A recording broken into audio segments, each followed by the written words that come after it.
Hey everybody, today we're working on my daily driver, 2013 Dart Rallye. It's going to be one of the 2.0s. I'm about 2,000 miles overdue for an oil change and an air filter change. So we're going to be doing that today. We're going to get right into it. So we do have here just a single Torx head. This one I believe is going to be a T25. So once you take that first bolt out, you do want to remove, don't completely remove, but loosen up this clamp here for the air intake. And these ones are weird because it goes up and around and down. So once you have that off, you've also got this little tiny tube here, runs up into the valve cover. And that just slides in off and on? Yep, no clamp necessary, no real pressure behind it. So you just pull it on and off. Shift your flexible hose back and the whole thing just lifts out. There's 3 tabs here on the side, 2 and 3, that go into the back. Awesome. Yep, we picked this up the other day, one of the SA11431s. STPs are one of my favorite brands other than K&N, but they make a real good filter. So this one, same as the other one came out, you just pop that one right down on. Nice and simple. Put your 3 slots right in the back. Sets right down on. Put your air intake hose.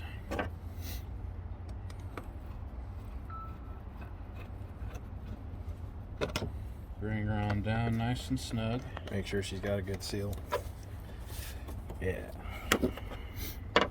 And take your little torque head. There's one here on the front side and then one on the back side.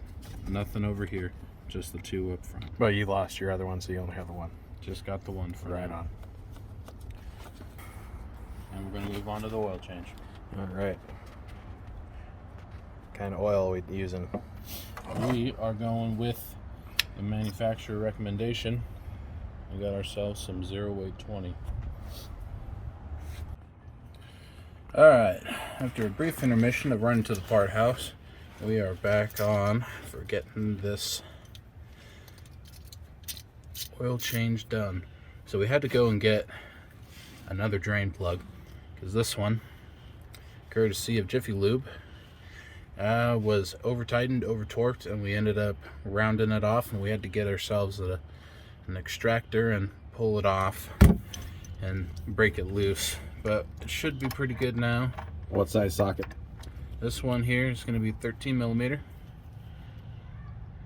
and you can use the 12-point or a 6-point, but I usually like matching which and which, and so we went with just a 6-point. You can use a deep or a short socket, either one, whatever gets the job done and gets it out.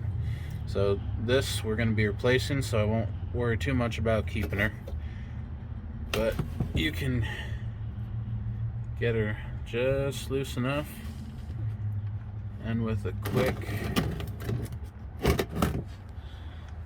flick of the wrist you can get some just like that.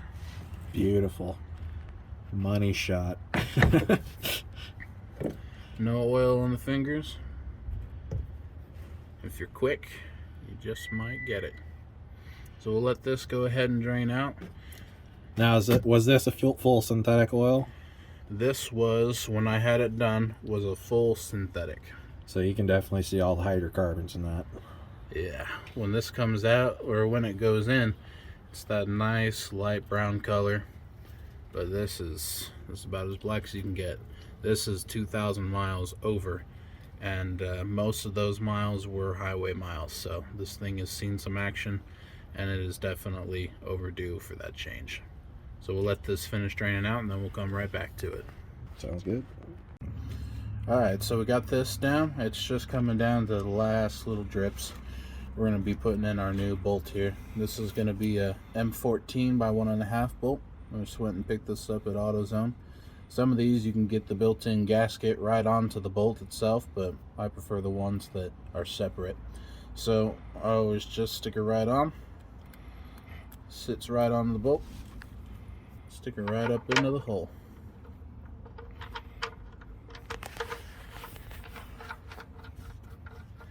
Always just get her just on to finger tight, and then I'll tighten her up just a little bit with this 13 millimeter. You don't want to go too far because these pans are aluminum and the bolts are usually a stainless steel, so they can strip out pretty easy. So I just do finger tight, give her about an eighth to a quarter of a turn there, just until I always put my hand up here on the top of the ratchet, so you get a little bit of extra leverage, more than you would just get with your fingers. But you just tighten her up until you can't do it by hand like that. You don't want to grab her down here because, well, you'll strip it at that point. But just enough torque to put her on, and just enough to get that seal to seat, and it should be all good and won't have any problems on the road. So we'll go ahead and come up to the top side here. We'll pull the old filter, and then we'll show you how to get the new filter prepped. Alright, so here we are top side again. We got ourselves our filter. This is going to be another AutoZone brand, STP. It's going to be the S11431 XL extended life.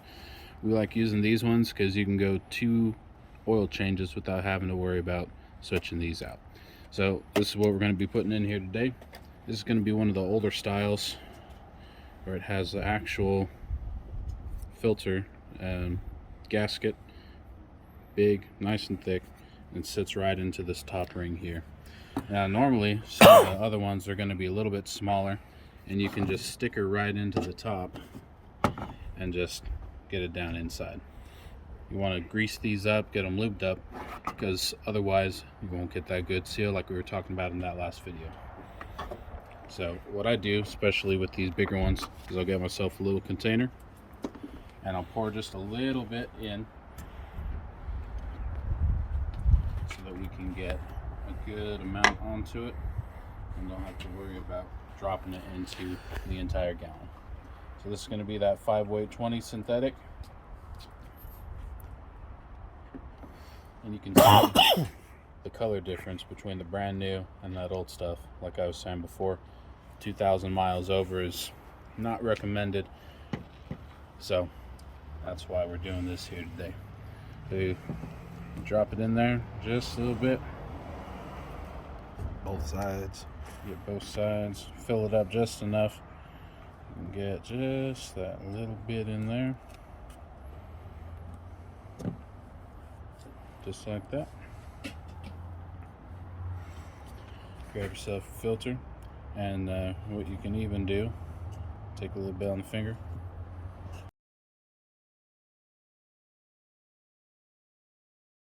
I've seen it done on bigger trucks and things, but on these small motors it really doesn't matter that much. But they'll fill it up, and because they usually are facing downward or to the side, it's just a little less oil that they have to pour down the main drain spout.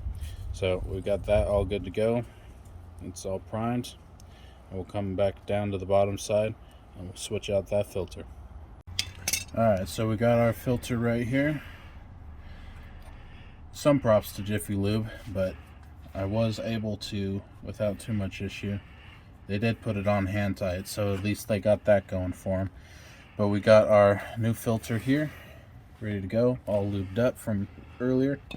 And we've got our wrench. This one is going to be a 74-76 millimeter 15 flute, but they make this style. It just sits right onto the bottom of the filter. Ooh. Locks itself into place on the bottom. You can tighten it. They also have another style, which is going to be a claw style, fully adjustable for different sizes. And I like using these if the oil filter is mounted on the side of the engine, but for the ones on the bottom side, I like using this style. So you can just stick her on the bottom. This one's sized for 3/8, so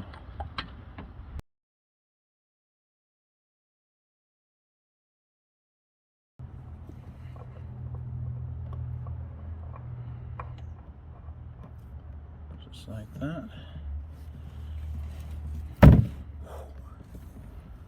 almost back. Dump that upside down, get all that extra oil out of there.